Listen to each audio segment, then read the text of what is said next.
You're stuck with a dynamic even. Put my teeth back in. Dynamic duo this weekend. That's totally thrown me. It's just the three of us. That was just me and Joel. He's already putting me off. This could go in absolutely any direction. It's the jump season finale at Sandown. Got a race at Haydock and Leicester to look forward to. So the 6 to go through. Joel is joining me from his beautiful garden. It looks like the sun is shining, and hopefully we can make hay this weekend. Before we get stuck into it, though, Joel, the jump season is about to conclude. So let's have a look back on the entire campaign. Who has stood out for you as a personality of this jump season? As a personality, or as a jock, or as a trainer, or anything, or a horse? Your champion of the season. Right. Okay. Well, first of all, and it's a quite obvious one to go to, retired jockey Ruby Walsh. I think he's been the standout on ITV and RTE. I just think he's arguably a better pundit and analyst, doing his analysis than he was a jockey, and he was absolutely world class. I thought he was phenomenal this season, and you always learn something from him as well. As you know, the mainstream ITV, they're getting, your Saturday punters in there that don't really know a lot about it. So, you got your missus, my missus, whatever, new people coming in, you've got to explain it all. And sometimes people who love the racing say it's, patronising, but that's what you've got Sky Sports Racing and Racing TV for, isn't it? But I think he stood out, and you learn something from him every day. I think from a jockey's point of view, if you take away Jordan's in the Grand National, I did see a great gag in the group the other day about Ben Jones. He puts up his Christmas decorations in October, but I would have done the same. Went a little bit quick on there. I think it's his breakthrough year. I think he's absolutely phenomenal. Skelton with a couple of touches, going for the 5 million. Is he going to get there? But I'd go Ben Jones as jockey, and I'd go Ruby Walsh as like all over personality and somebody who really is that good. And it's the ease of how he does it. Sometimes you see Match of the Day and you see pundits on there quite struggling, and it's just easy, and he spots things that people don't spot, and I think it's brilliant. He's excellent. He might not be the best pundit in his family, though. Yeah, do you know what? Maybe not. I was so impressed with Katie. I've always been a massive fan as well. And earlier on in her lifetime, I did have a bit of a crush on her and Nina as well. So I sit here and also she doesn't mind to give it out either. She can take it, and she doesn't have to give it out as well. Yeah. So let's have a look at your ride of the year, though. I mean, there's lots to choose from, but which one kind of stood out as your best ride out there? Well, it won't be controversial because there's loads of Sean Bowen ones, AP McCoy style. There's loads of those. I think I'd go for Henry Crowe, the Cheltenham winner on Barton Sands. He's up against Derek O'Connor. And of course, I backed the second. More impressive at Aintree, but I just thought the lad did supremely well. He knows what he's got under him, and it's quite easy to give it to a top jock. But an amateur there, I just thought he was outstanding. Really, really, really, really good. Okay, let's be a little bit more controversial. Who's probably not covered themselves in glory? Now, what normally happens is I will say something about somebody and I won't have seen them for like 20 years. And then as soon as this is on there, somebody's told them about something and I see him at like Haydock or wherever it's going to be. If I pop the Sandown this weekend, can I say Nico de Boinville? I mean, he gets a lot of flack on Twitter, some deserved, some not. And I sometimes think he's playing a character, and he gets involved with the Matt and Paddy show on Sky and whatever. And I know he's playing a character, but he's so unlikable. He's so unlikable. It's untrue. The drama that I loved was the Declan Queenie thing before it took a nasty turn. But that, I love drama like that. I love characters. I love drama. And the fact that they've got to get Davy Russell involved. Now, those two lads would have packed the pants. Davy Russell playing Kofi Annan. Yeah. We've always got, it might be a dad, might be a mum, might be an uncle or a teacher or someone you're always scared of. And they're there. And Davy flies in and is like, sort you out, lads. But yeah, I mean, I can never get him right as a jock anyway. I can never get him right when I really fancy one. Hence why I won't be back in John Bond this weekend. So you've heard it here first. That will hack up by 6 lengths.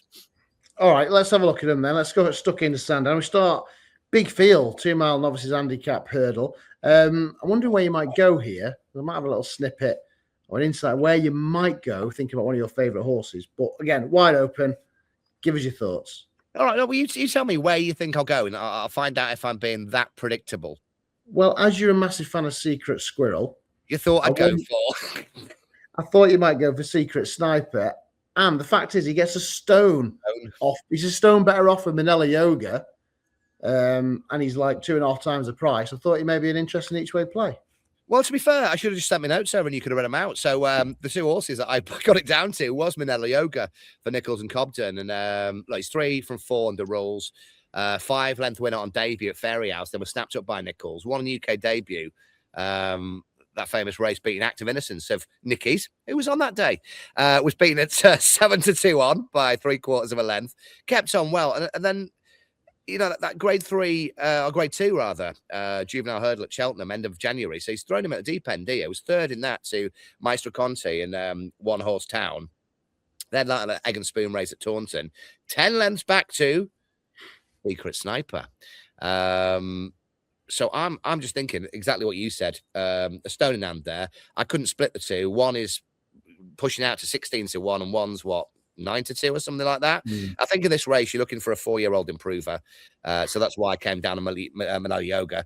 It's not a race that really got me my juices flowing.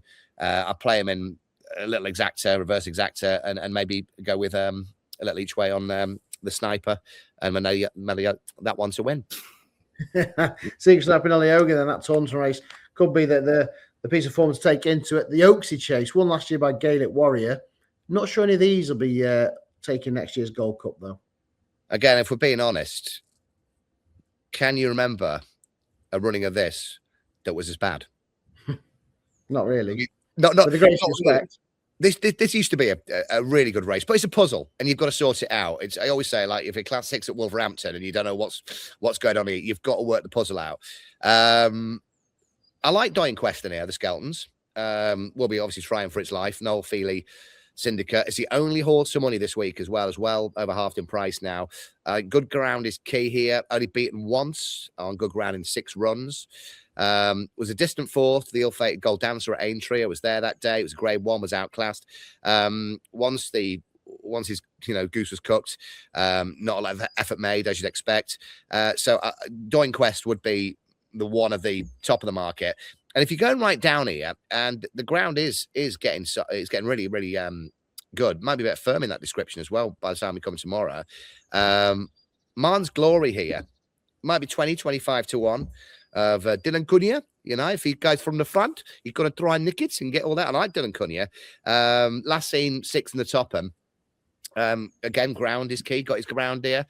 He might finish out the back of the telly, but you know what the horse is going to do. And at 20-25-1, you can have a little play on that, or each way if you prefer.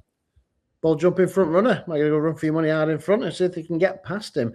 Right then, you're not picking John Bond in the Celebration Chase, which kind of does narrow it down somewhat. So, is it Thistleask? Is it Solness? I looked at this last night, and the first thing I wrote was the race planning for John Bond. Is it by the same person who is running Chelsea Football Club?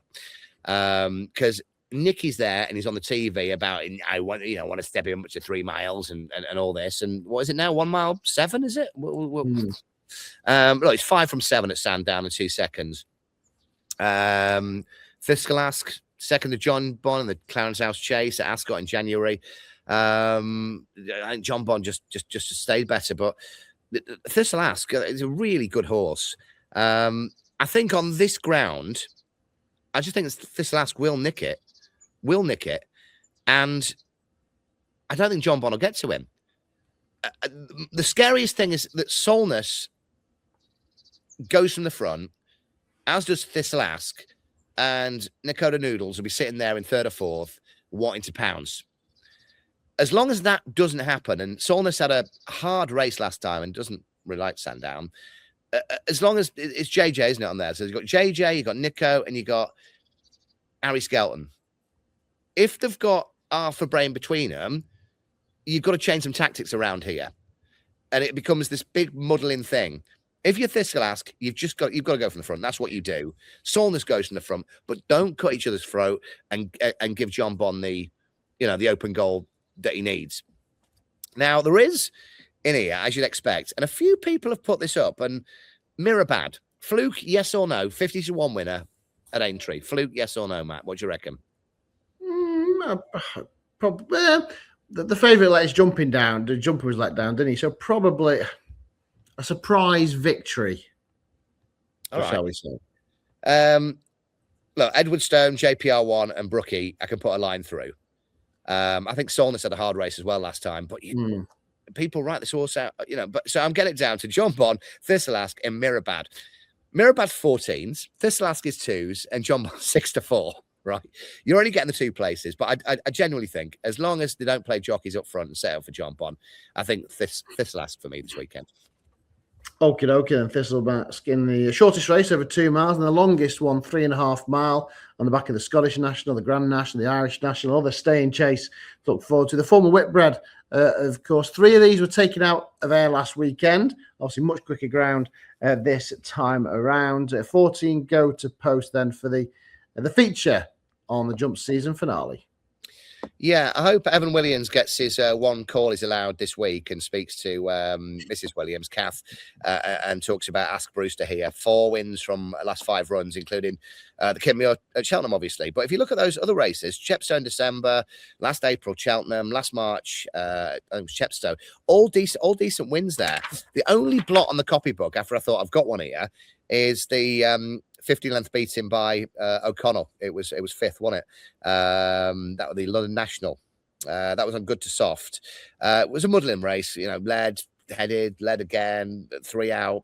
Cobden sort of gave up when once it had gone. The Irish amateur keeps the ride again. Shane Cotter, he claims a 7.